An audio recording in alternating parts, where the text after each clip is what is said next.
If you were diagnosed with cancer and had a limited number of days to live out your life, how would you use those days? I'll be back in a moment and I'll share a story of how one man decided to use the last days of his life.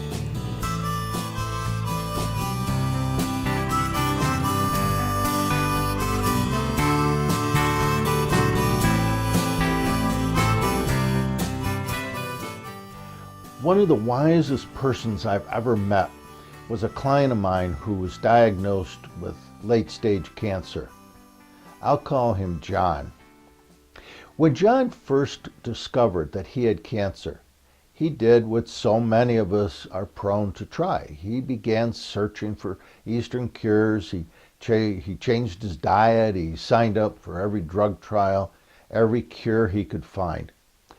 He was frightened and frantic to try anything that might cure him. Each time we met, he would talk and reflect about his life, the mistakes he'd made, his regrets, the good times, and the dreams that he had for his life that he would never get to experience. He was struggling to find meaning. I had no answers for him, no answers to the questions he was posing. It was his journey, and all I could do was listen and share the struggle with him. I'm not sure to this day how the shift happened for him, but he walked into my office for his appointment one morning and announced that this would be his last visit. When I asked him about his decision, he told me it was about values and priorities. He wanted to spend his final days focused on his wife and children, not himself. That was the last time that I saw John. His wife called about a year later to inform me that John had died. And then she went on to share with me the story of his final days.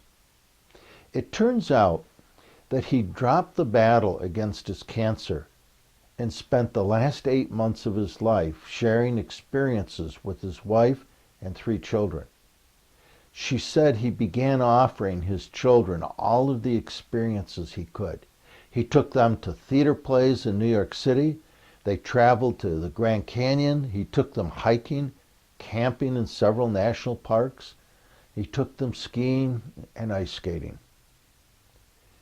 She said that he picked out 3 books that he felt had most changed his life, and then he shared them with his children. He explained to them how the ideas in each book had changed his life. He took the time to tell his friends and family why each person was so important to him, how each had added value to his life. And unbeknown to his children and his wife, John bought gifts for each member of his family, a gift for every birthday and every Christmas for the next 10 years, including gifts for every graduation that his children would experience. He even included gifts for their graduation from college. Each gift came with a personal note inside in which he shared insights from his own life at that time in his life. And each note included words of encouragement for their dreams.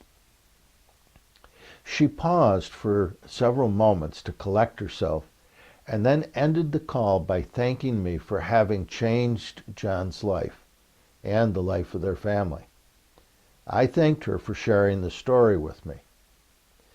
I knew in my heart that other than quietly listening while John sorted out his emotions and feelings, I had contributed very little to the changes that he made and the changes that he had decided to make in his life. The last 8 months of his life were about making a life, not saving a life. It was about adding memories and value to the lives of those he loved, not prolonging his own. But most of all, he taught them and me the importance of compassion and the importance of adding value to the lives of others. It's a lesson that I've tried hard to embrace in my own life over the years. What John taught me and those around him was the importance of creating a life, not simply living a life. He demonstrated how to live life with an awakened presence and what it can mean to live fully engaged in every moment of our lives.